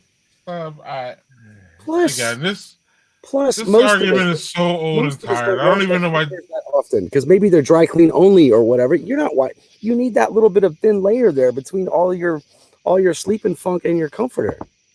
I mean, and again, for the 50,000th time, you have a duvet. Oh, for fuck's sake! Duvet is bullshit. That is horseshit. You just don't like the French, Greg. Just admit it. Oh, right. All about the French.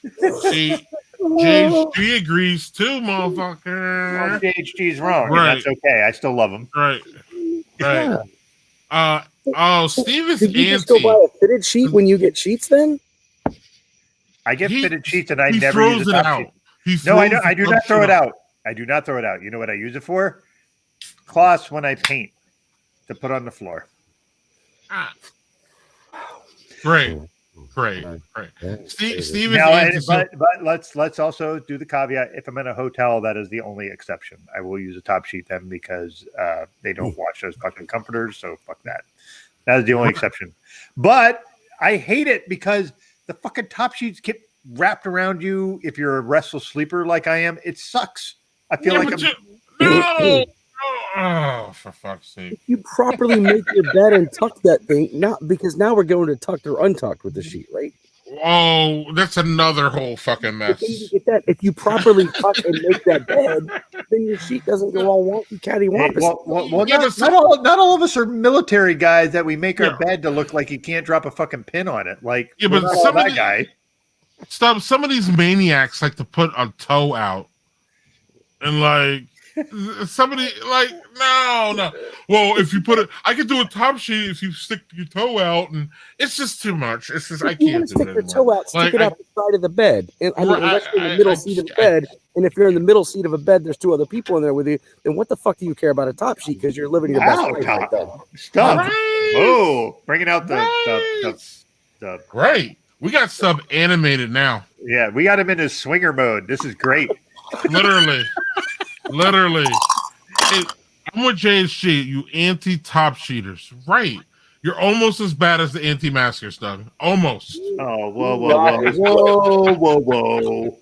Whoa. I gotta ask Manny where he was stationed. I love that. Whoa. Doug's like, whoa. Don't put me in the fucking goddamn same category as those lunatics. So Steve, I got a question. Steve says he's anti-top sheet.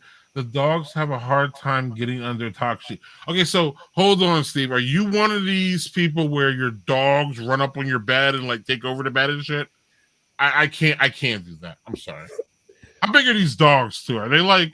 I mean, how big are these motherfucking dogs, Steve? Are they like little baby chihuahuas? Or are they? What are Steve? I need more information, Steve. I need more information. What's Evan going Williams on single barrel, baby. What's up with that, Doug? Hey, Evan Williams is kind of what's funny is their entry level shit is super cheap, but their single barrel stuff is really good. $30 to $34, depending on where you get it. I think it's one of the best values in bourbon for that price. I really do. And their entry level shit is like $12. Show it again, please, Stub, when you have a chance. Oh, absolutely. Here, right here. Bam. Look at that. Yeah, it depends on where you get it, but I found it for anywhere from $28 to $35. But you can get it for under $30 on sale, even here. It's good. It's good stuff. Wow. So without a top sheet, do you have a duvet? Yes, a duvet. Okay. Uh-huh. So So Patrick wants to talk about. We've never talked about this one. Weighted blankets. No. Mm-mm. You have one, though, don't you, Doug?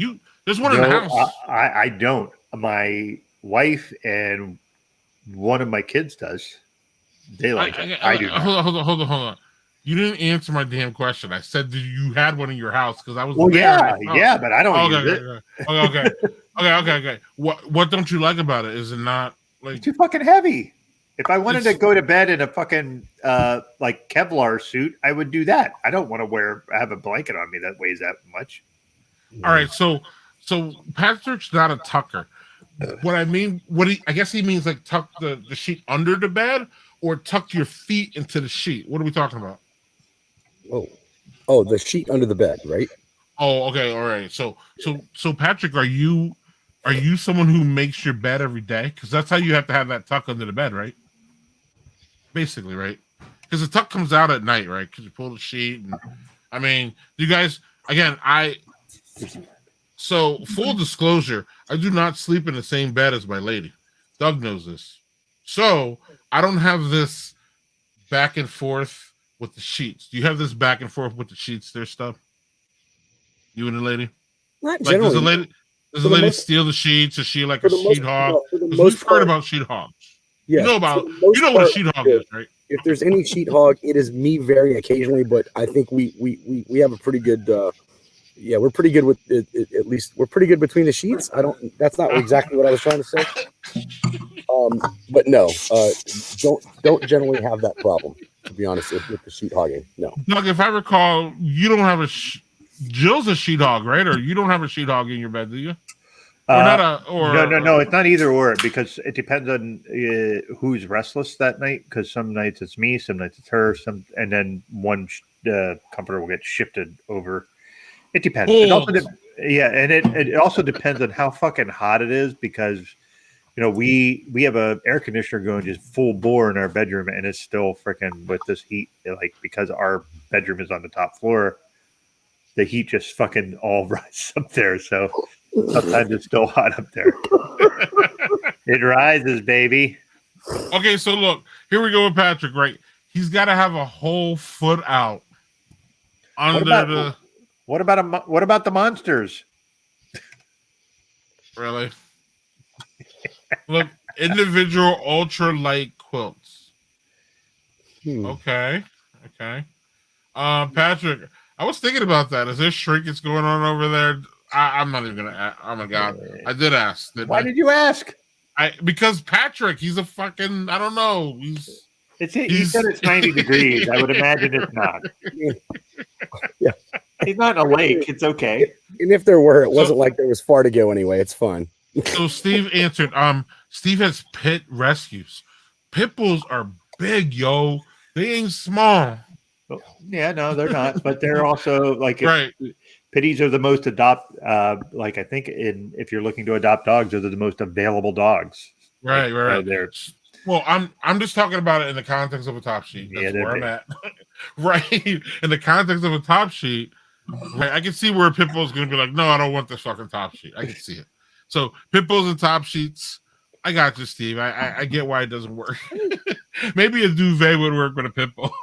A duvet. I feel like there's a country rap song that can be written with the title "Pit Bulls and Top Sheets." That actually, why can't that be a band name? That'd be a great band name. That would be a good band name. That would be right. a good name. I don't know. We get some Atlanta rapper and maybe pair them up with like Florida Georgia Line or some shit, and we got a song called Pit Bulls. Yes. Florida Georgia Line. I found them recently, man. I actually like them. Okay. I found them recently. Maybe I need to find more. It's hot here in Alexandria. It ain't shrinking. Right. Steve says they're the most loving. I think he's talking about the pit bulls. And I don't doubt that, Steve, actually, at all. I'm just wondering, weighted dogs, yes, blankets, no. Fair enough. Absolutely. Oh, Doug, do we have anything? Does anybody have anything to toast? My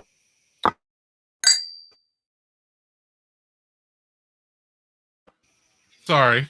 No, my oldest went to college today, so it's starting his junior year, so that's a good thing to toast. It's a beautiful thing to toast. Cheers, And you're happy with all the COVID bullshit. We went into that a little bit, but you're happy with the COVID quote bullshit that the school is doing? Are you? I mean, I know he's vaccinated, but they still need to do shit, Doug. You can't just be like, they do. There's like if you live off campus, you have to mask when you're on campus. So like there's that if you live on campus and you're back and you have to register your vaccination and all that jazz. I'm pretty like Stubbs said, at some point you have to make a point where here's where I'm willing to take a bit of a risk. It's and he's just like, I need because my son is a science major. He needs to be in his labs. Like that's a thing he needs to have. He needs to be able to do that shit in person. I mean, last year he was on campus and did all his classes except one remotely. And because they didn't want to lose out, they didn't want to lose out on room and board. Right. 2020 was on some bullshit. Go on. That was some bullshit, but like he made it through. He's back. He's thrilled to be back. So yeah, that's a good thing. Yeah, and he made it through. He made it through when he was in pods, and like, is this the same? Is this? And then his friends were in a different pod, and it was a fucking mess. It was a goddamn mess, right? Yeah. Well, it was interesting because like at the beginning, it was like his boyfriend had a pod of friends. And he had a pod of friends. Right. They kind of had their different pods, but what they would do is they would kind of violate the pod order, basically, and then they would walk out. Right. And I was like, well, you realize you're not following it. Yeah, but we're just walking along outside. I'm like, you're still violating the pod order, but hey, you know what? You have to make your own choice. You're an adult. So, but Doug, that was again, he's making his assessment of risk. Yep. Basically, and that's what Stubbs said from the beginning. Everybody had to make their assessment of risk. My assessment of risk for most of the pandemic was stay the fuck away from me. I'm hiding in my house. So now this, Doug. So now we've taken another step. Vaccinated and all. I've already been to Doug. I went to do the live Badger Beer Hour. So I was in a place indoors with people. Again, no one took vaccination. No one showed their vaccination cards. But everybody pretty much knew most of us were vaccinated. I didn't get anything. I didn't test anything, but I didn't catch anything. Anyway, Manny says that he's trying to get rid of his. He's trying to get his to go away to school. She's 6. Manny, you made it. You're gonna be waiting a few years, my friend. Unless you want to send her to boarding school. Your kids are more fun when you can legally drink with them. Yes. I have soon to be 16 and 18, 15 and 17. We haven't ranked anything yet, but we will. Yeah. We will. For sure.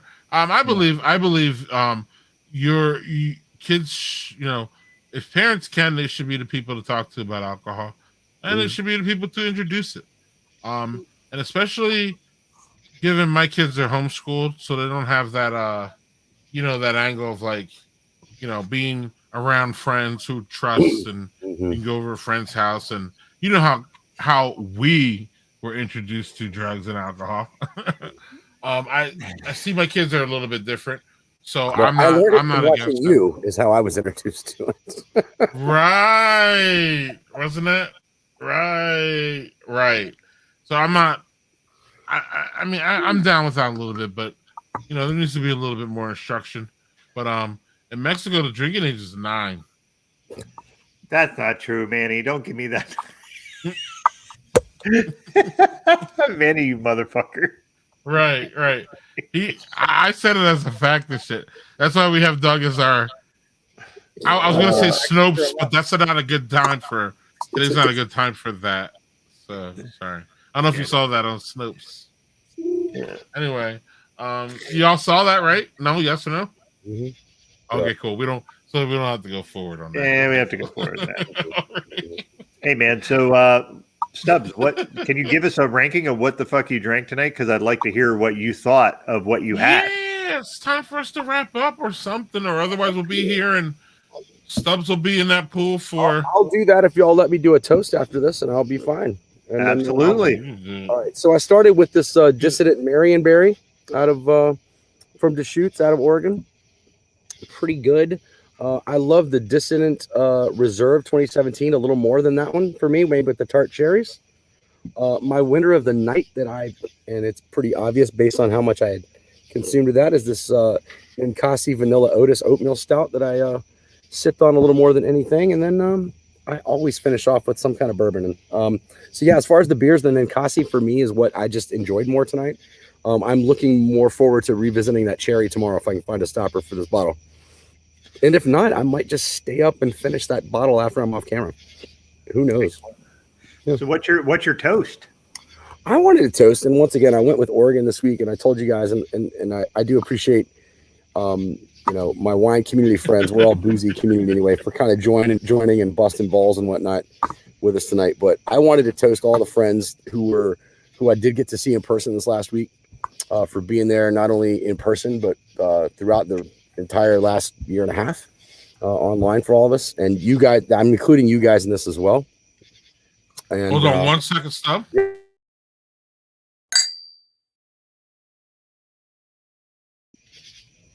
Yes. Bam. It took me some time to make that, so I wanted to make sure you got it. I appreciate it.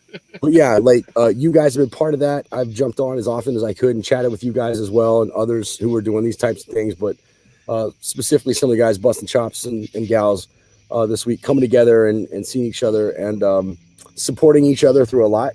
And I saw a lot this weekend, this last week, a lot of love poured out and a lot of support for those of us who needed it. And it was a very beautiful thing to see all of that love and support showered upon those who needed that at the time. So I want to cheers all of my drinking friends. Cheers. Boop. Excellent. Look at that. You already got a fan. Manny, check out the Doug. What we need to do is I'm gonna bug you this week, Doug. We need to, on each of our social medias, post our when we were on One Bourbon, One Chard. Yep, for sure. One bourbon, one Chard, one beer. That's the podcast, Manny. If you like having Stubbs and Kern are fucking great. You'll enjoy the shit. You'll enjoy the shit out of that podcast. I promise you. Manny would be an awesome guest for them too, by the way. Yes, he knows the music and he's funny as fuck. Actually, Stubbs, what I need to Paris Island Marines. What I need to do is we need to forward Manny's show to Stubb. You need to see that, and once you see that, I'm telling you, you're going to want him on your stream. Mm-hmm. He is going to be more entertaining than Doug and I, probably combined. Probably combined, right? I swear to you that the night we had him on his show when we were in pre-production, and he comes on and we see him wearing a smoking jacket, Greg and I were like, "Oh, this is going to be the best fucking time." Right. we fell off our chairs. And Doug, the only time I felt weirder or anything like that was tonight with Stubb. So I'm telling you, they're perfect. Yeah, it's going to be a perfect match. I really think so. Let me just say this. Once you've set foot into a place called the Driftwood and then gone up the street to a place called the Brown Bagger in Jacksonville, North Carolina, there ain't a lot that offends you or disturbs you at that point after. That would be a fair assessment. Same. Yeah. True to that. True. I don't even know where to go with this at this point. What is this smoking right. Manny should be on live and on location in the smoking bathing suit. You guys are killing me. I love coming on with you guys. Thanks so much. Yeah, man. Thanks so much for being on, dude. Of course, man. And yes. Stop. Thanks for being on. Of course. Thanks for having me. You were literally our first guest, remote. So you were supporting us before anybody knew. No one knows about us anyway now. No matters. But the little people that know about us now, you were there before all that. So a hat tip to you and toast Cheers to you. To you, sir. Cheers, brother. No, glad to do it, man. Thanks, man. I have to get back to y'all about getting on again. Y'all motherfuckers invited me. I completely spaced. So so Stubb, if with all with all due respect, I mean that if y'all can send me another time with more dates, perfect. I will absolutely get to you. Okay. Without a doubt. Gotcha. I was Awesome show. Thanks, Steve, for coming on. Yeah, thanks, Steve, for joining us. Join us for other stuff because we have some really weird, off the wall, interesting guests all the time. That is true. Yes. Next week we have a real estate agent from Philadelphia. She's going to talk about all that kinds of shit that's going on there. And her brother happens to be Dave Mack from Mack Brewing, but she's not defined by her brother. She's a badass on her own, and we're going to see that next week. But Stubbs, it's been fantastic. You have any parting shots? Oh man, I just want to thank you guys for having me on. Listen to our podcast if you get a chance. Keep supporting these guys, people who just came on tonight, because they're awesome. And if you don't watch it live on Fridays, catch the replays and check them out and share it. Absolutely. And Doug, again, I'm gonna bug you. We're gonna put out on our social media our shows that we were on so people can see it. And then we're gonna absolutely send Stubb when Manny was on so he could see all that. And hopefully we got a match here. Manny's is vastly entertaining. He's a fun guy. And so are you, Stubb. Thank you, buddy. And again, Thanks, next time we have you on, we're gonna try to just keep it to bourbon, because again, I know you know a lot about that shit. Yeah, there's a lot that I need to learn. I'll pick up some bourbon on my own and just try to keep pace, because I would like to learn more. So you guys tell me when. I'll be here. All right. Awesome. Thanks, Right. Take care. Close or no close, you're welcome here, buddy. I appreciate Cheers. it. He's the only one I'm going to say that to, damn it. All right, Doug. So Stubbs, stick around if you want. We'll be having a beer or three. But at this point, Doug, you have something to talk about. Hold on.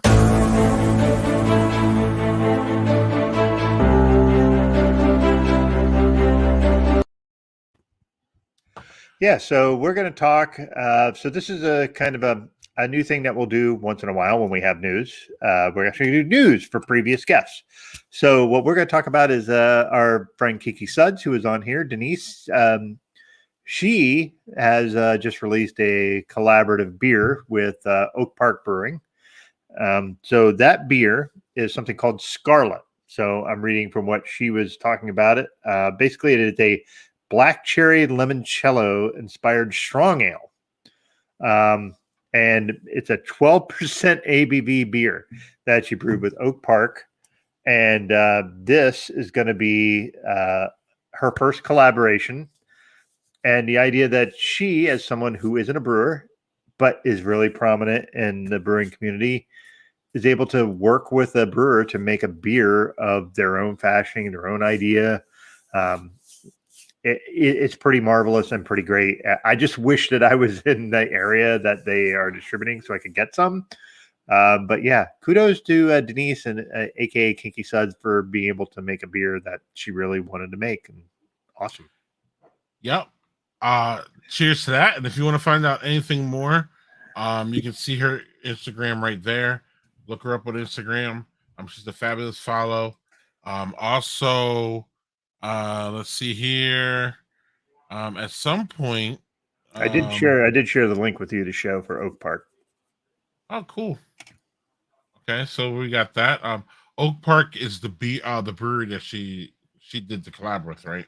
Yeah, and I believe it's either there's a black brewer or black owned that she did it with, which is part of her thing is Sure. She wants to promote black voices, black brewers. So it really fell in line with what she's all about. So awesome. I like how the website has Juneteenth as like a tab. It's fucking great. Yep. Awesome. And so just as a little plug, the latest edition of the Daddy Porter streaming network will be a show called Libations and Lost Tapes, which Kinky Suds is going to be involved in. Going to be part of it. Yes, we are working through some production things, but that shit should start soon. It's going to be great. She's great, and thanks for the update, Doug. Yeah, thank you. So let's finish our beers and get the hell out of here. Mm-hmm. We got a big day tomorrow at the Great Taste. We'll talk about it next week. I still can bail though, Doug, and I still bite. I'm not. I really could show up, feel uncomfortable, and just sell my tickets and walk off. So, and I might do that. Who knows? We'll see. I don't suspect I will, but it might happen. I don't know, Doug. It's just weird. It's not really about the virus. It's absolutely more about just being around people. I think I'll be good, but I'm not guaranteeing shit. But what I am guaranteeing is that I had a really good time tonight, not only with our boy Stubbs, but with the beers I had. I had a Belgian IPA from Youngblood. I had it before. Very fantastic, really light. These Belgian IPAs, as we talked about before, coming out lighter and bigger and juicier and just fun. Like, I need to see more Belgian IPAs. So we talked about that. We have our boys. We didn't even talk about them tonight. Venture Brewing. Shout out. Oh, that we could have had this news. Their third anniversary is this week. Yep. The third anniversary party is tomorrow during the Great Taste. They do beer and coffee. Awesome. Simon and Robert are fucking incredible. They're great. Crash for Graps. And I owe you. It's tamped down the weather, so you're gonna get in your package early next week. I didn't want to send it when it was over 100. In either place. So I was keeping that in mind, but we're gonna get that. Giant Jones double IPA, fantastic. Love the ladies. They were hanging out with Mandela Barnes. I don't know if you saw that. Mandela Barnes is our lieutenant governor. Yeah, yes. I saw that. That was great. He's also running against Ron, crazy ass, Johnson, loony ass, motherfucking outrageous. Might as well be the My Pillow Ron Johnson. Yes, Mandela Barnes is running against him. And as Wisconsin people, we need to get Ron Johnson the fuck out. This isn't partisan. This is craziness. He's crazy. This isn't about left or right, Democrats or not, Libertarians or not. This isn't all about that. The dude is crazy. He might as well be a fucking Russian agent.